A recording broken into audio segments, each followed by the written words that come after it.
Tamanho importa sim? Lembrando então a nossa sequência de posts sobre tamanho do pênis, comentamos sobre a importância da gestação na plena formação e desenvolvimento do membro masculino, pontuando as diferentes etapas e as fases importantes que acontecem dentro da barriga da mãe, aquela janela de programação para a masculinização. Posteriormente, principalmente no último trimestre, uma grande aceleração do desenvolvimento peniano às custas do ambiente androgênico.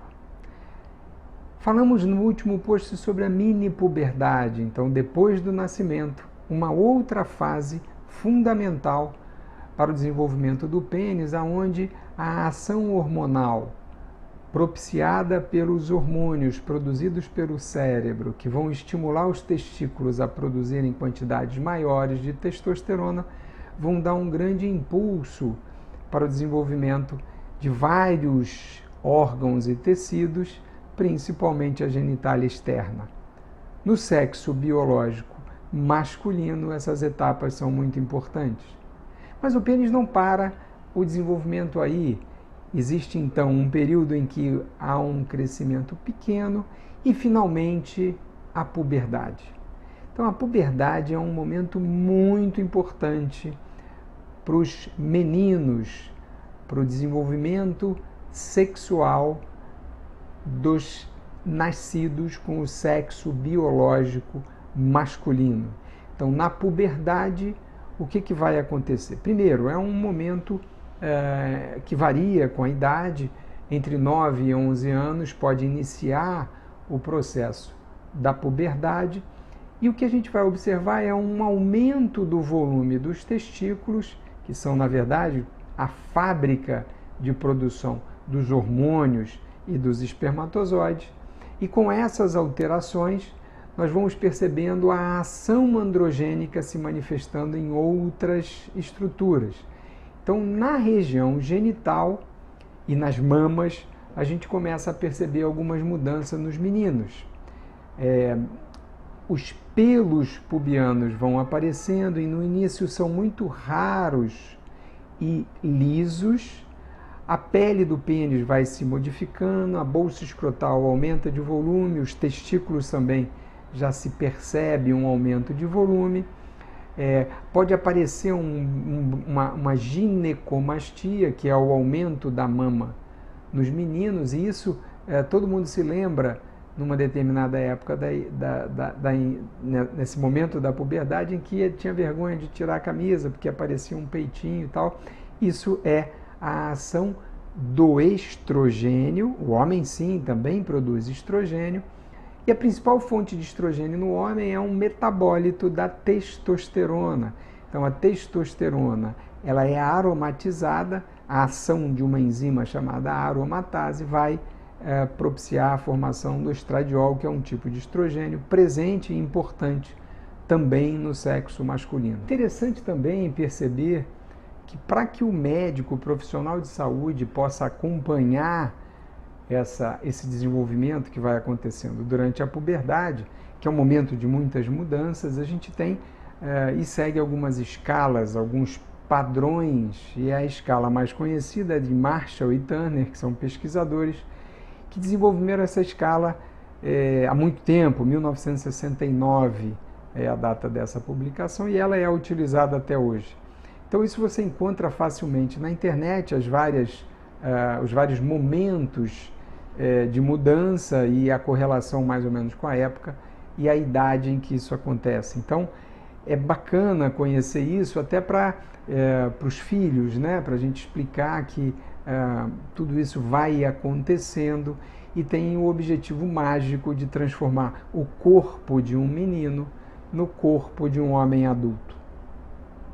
Então sempre que a gente pode esclarecer, orientar e acompanhar junto com os filhos essas mudanças, a coisa transcorre de maneira mais natural e a criança, o menino, o adolescente vão ficando mais confiantes. E a gente sabe que a autoconfiança é algo bastante importante e significativo para o pleno desenvolvimento da sexualidade das crianças.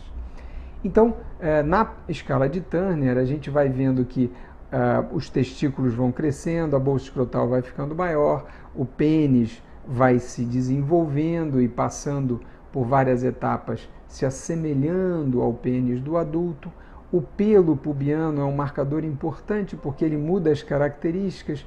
De um pelo fininho e raro, ele vai se distribuindo e se tornando mais grosso e encaracolado, a característica do pelo dessa região, e vai adquirindo um desenvolvimento em forma de losango, que é o característico da pelagem da genitália masculina.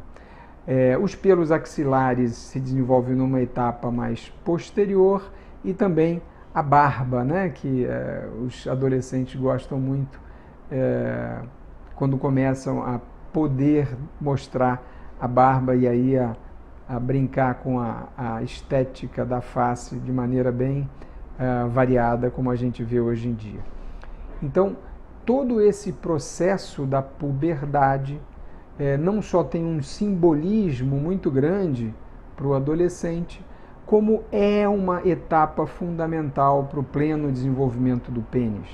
Então, quando a gente se preocupa com o tamanho, e esse é o nosso foco principal nessas postagens, é fundamental entender que a puberdade vai ser o último momento de desenvolvimento do membro masculino.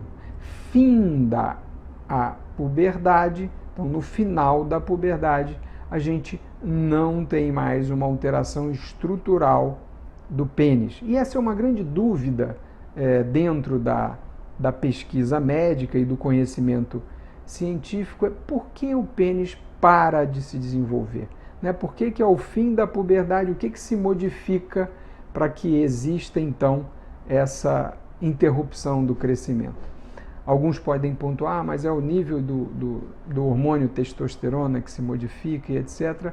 Veja, de maneira relativa, é verdade que há um grande boom de testosterona no início da puberdade, mas depois esses níveis se mantêm relativamente estáveis até próximo aos 35, 40 anos de idade, e mesmo assim há uma interrupção do crescimento. Então, uma das teorias em termos de ativação e desativação de genes e de receptores, para justificar por que as células param de ter essa resposta de multiplicação depois de um certo período. O fato é que no adulto, ou seja, depois da puberdade, terminada a adolescência, no adulto jovem, o pênis não cresce mais.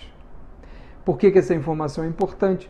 Porque existe muita bobagem na internet, muita propaganda enganosa, muita coisa que promete cremes, cápsulas, comprimidos, injeções que vão causar um desenvolvimento do pênis, o que é uma fantasia, né? Importante, então, conhecendo o que é normal no desenvolvimento peniano, entender que o diagnóstico de um problema na fase correta, no início, permite ao médico, ao profissional de saúde, estabelecer o tratamento adequado para minimizar problemas.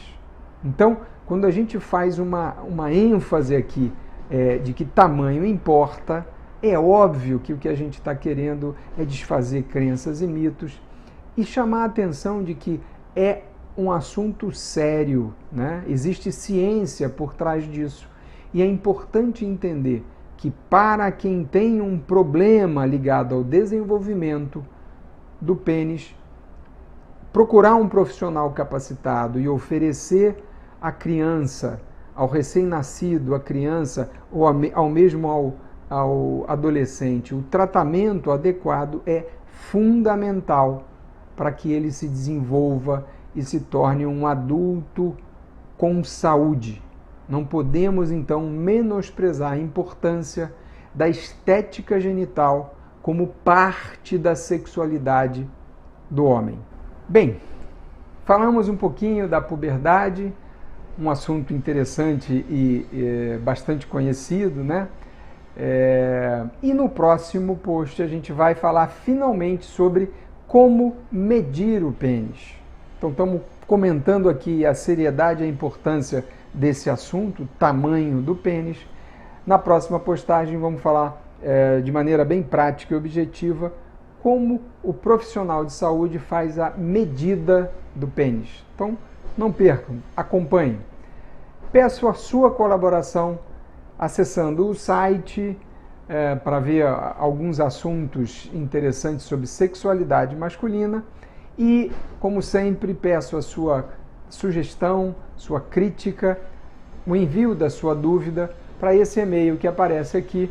Você vai estar me estimulando aí a continuar divulgando informações científicas embasadas em evidência e em mais de 25 anos trabalhando nessa área da andrologia.